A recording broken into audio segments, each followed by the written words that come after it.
5장 솔로몬이 기름 부음을 받고 그의 아버지를 이어 왕이 되었다 함을 두로왕 히람이 듣고 그의 신하들을 솔로몬에게 보냈으니 이는 히람이 평생에 다윗을 사랑하였습니다. 이에 솔로몬이 히람에게 사람을 보내어 이르되 당신도 알거니와 내 아버지 다윗이 사방의 전쟁으로 말미암아 그의 하나님 여호와의 이름을 위하여 성전을 건축하지 못하고 여호와께서 그의 원수들을 그의 발바닥 밑에 두시기를 기다렸나이다. 이제 내 하나님 여호와께서 내게 사방의 태평을 주심에 원수도 없고 재앙도 없도다. 여호와께서 내 아버지 다윗에게 하신 말씀에 내가 너를 이어 내 자리에 오르게 할 내 아들 그가 내 이름을 위하여 성전을 건축하리라 하신 대로 내가 내 하나님 여호와의 이름을 위하여 성전을 건축하려 하오니 당신은 명령을 내려 나를 위하여 레바논에서 백향목을 베어내게 하소서. 내 종과 당신의 종이 함께 할 것이요 또 내가 당신의 모든 말씀대로 당신의 종의 삭슬 당신에게 드리리이다. 당신도 알거니와 우리 중에는 시돈 사람처럼 벌목을 잘하는 자가 없나이다. 히람이 솔로몬의 말을 듣고 크게 기뻐하며 이르되 오늘 여호와를 찬양할지로다. 그가 다윗에게 지혜로운 아들을 주사 그 많은 백성을 다스리게 하셨도다 하고 이에 솔로몬에게 사람을 보내어 이르되 당신이 사람을 보내어 하신 말씀을 내가 들었거니와 내 백향목 제목과 잣나무 제목에 대하여는 당신이 바라시는 대로 할지라. 내 종이 레바논에서 바다로 운반하겠고 내가 그것을 바다에서 뗏목으로 엮어 당신이 지정하는 곳으로 보내고 거기서 그것을 풀리니 당신은 받으시고 내 원을 이루어 나의 궁정을 위하여 음식물을 주소서 하고 솔로몬의 모든 원대로 백향목 제목과 잣나무 제목을 주매 솔로몬이 히람에게 그의 궁정의 음식물로 밀 2만 고루와 맑은 기름 20고루를 주고 해마다 그와 같이 주었더라. 여호와께서 그의 말씀대로 솔로몬에게 지혜를 주신 고로 히람과 솔로몬이 친목하여 두 사람이 함께 약조를 맺었더라.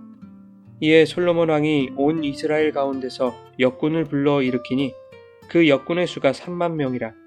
솔로몬이 그들을 한 달에 10,000명씩 번갈아 레바논으로 보내매 그들이 한 달은 레바논에 있고 두 달은 집에 있으며 아도니람은 감독이 되었고 솔로몬에게 또 짐꾼이 7만 명이요 산에서 돌을 뜨는 자가 8만 명이며 이외에 그 사역을 감독하는 관리가 3,300명이라. 그들이 일하는 백성을 거느렸더라. 이에 왕이 명령을 내려 크고 귀한 돌을 떠다가 다듬어서 성전의 기초석으로 놓게 하며 솔로몬의 건축자와 히람의 건축자와 그발 사람이 그 돌을 다듬고 성전을 건축하기 위하여 제목과 돌들을 갖추니라.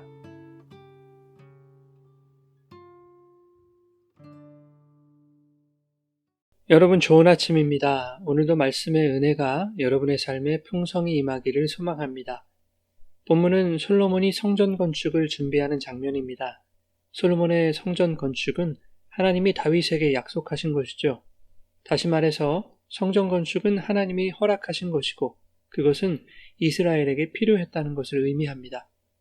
하지만 성전 건축을 준비하고 진행해 나가는 솔로몬의 모습을 과연 하나님께서 기뻐하실 수만 있었겠는가?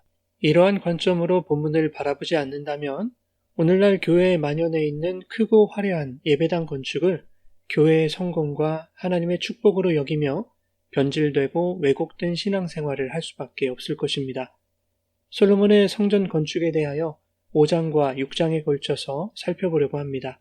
오늘 본문 1절에 보면 솔로몬이 다윗을 이어 왕이 되었다 함을 두로왕 히람이 들었다. 그리고 솔로몬을 축하하기 위해 신하들을 파견하는 내용이 나옵니다.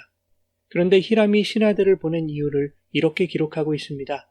히람이 평생에 다윗을 사랑하였습니다. 솔로몬은 아버지 다윗 덕분에 히람의 축하를 받은 것이죠. 솔로몬은 이 기회를 놓치지 않고 히람에게 사람을 보내서 다윗이 그토록 염원했으나 이루지 못했던 성전 건축에 협조해 줄 것을 부탁합니다. 여호와께서 내 아버지 다윗에게 말씀하신 대로 내가 내 하나님 여호와의 이름을 위하여 성전을 건축하려 하니 레바논의 백향목을 제공해 달라는 것입니다.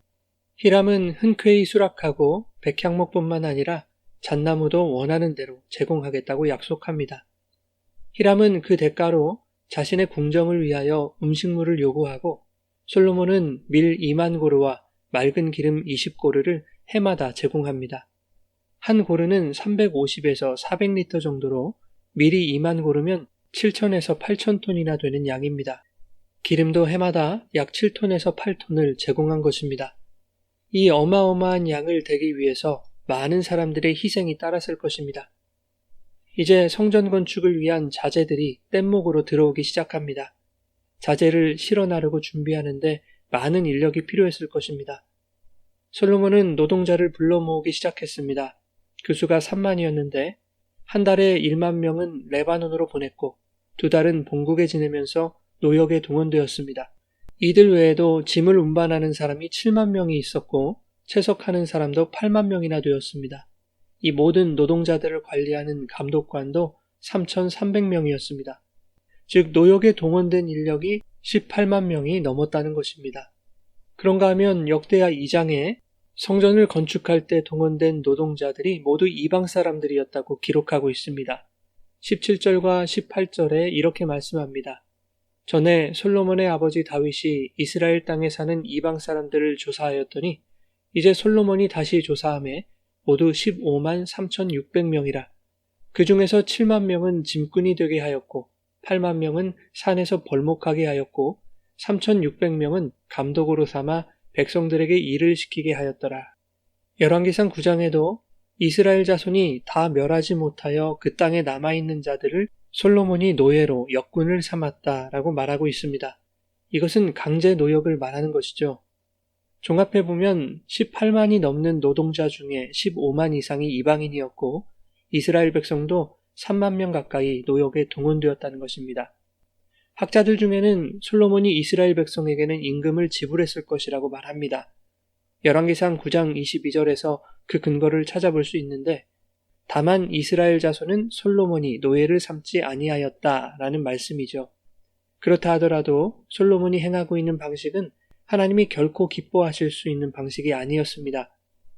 하나님이 이스라엘에게 주신 율법의 기저에는 고아와 과부, 나그네와 이방인에 대한 이웃사랑의 정신이 흐르고 있지 않습니까? 그럼에도 불구하고 솔로몬은 애굽의 바로 왕이 자기 조상들을 노예로 삼아 강제 노역을 시켰던 그 끔찍한 악행을 하나님을 위한 성전 건축을 명분 삼아 저지르고 있었던 것입니다. 성전을 짓는 것은 분명 하나님이 허락하신 일입니다. 그러나 많은 사람들의 고통의 눈물과 신음으로 얼룩진 그 성전을 하나님께서 마냥 기뻐하실 수만 있었겠습니까? 6장에서 구체적으로 살펴보겠지만 솔로몬은 하나님의 뜻대로 성전을 건축하지 않았습니다. 건축 자재를 준비하는 것도 설계하고 기물을 만드는 것도 하나님의 말씀과 다른 것이 한두 가지가 아니었습니다. 그는 하나님을 위한다는 명분을 내걸고 더 크게, 더 화려하게, 더 웅장하게 지어서 자기의 이름을 내고 공적을 기리고 싶었던 것입니다. 물론 솔로몬의 마음속에 선대왕에게 약속하셨던 성전 건축을 하나님의 말씀대로 잘 진행해 보겠다는 마음이 없지 않았을 것입니다. 하지만 하나님은 결과보다 중심을 보시는 분입니다. 모든 과정 속에서 얼마나 하나님의 말씀을 기억하고 그분의 뜻대로 순종할 수 있는가, 모든 과정 속에서 하나님께 집중하는 영적 디테일이 더 중요한 것이죠. 본문 4절에 솔로몬이 히람에게 사람을 보내어 이렇게 말합니다.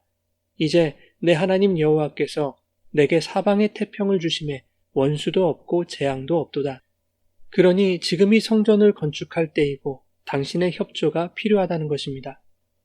여기서 원수라고 번역한 히브리 단어는 사탄입니다. 솔로몬은 태평성대를 이룬 자신에게 더 이상 사탄이 없다고 교만을 떨고 있는 것입니다. 하지만 성경은 데살로니가전서 5장 3절에 평안하다, 안전하다 할 그때가 고통과 멸망의 때라는 것을 경고합니다. 솔로몬이 태평하고 평안한 자신에게는 더 이상 원수가 없다고 교만해진 그때 이미 그에게 사탄이 찾아온 것입니다. 히람을 의지하는 것이 바로 그것입니다. 그가 가지고 있는 곱게 뻗은 백향목과 좋은 자원들, 그것만 있다면 멋진 성전을 건축하여 자신의 공로와 이름을 세상에 떨칠 수 있을 것이라고 생각했던 것입니다.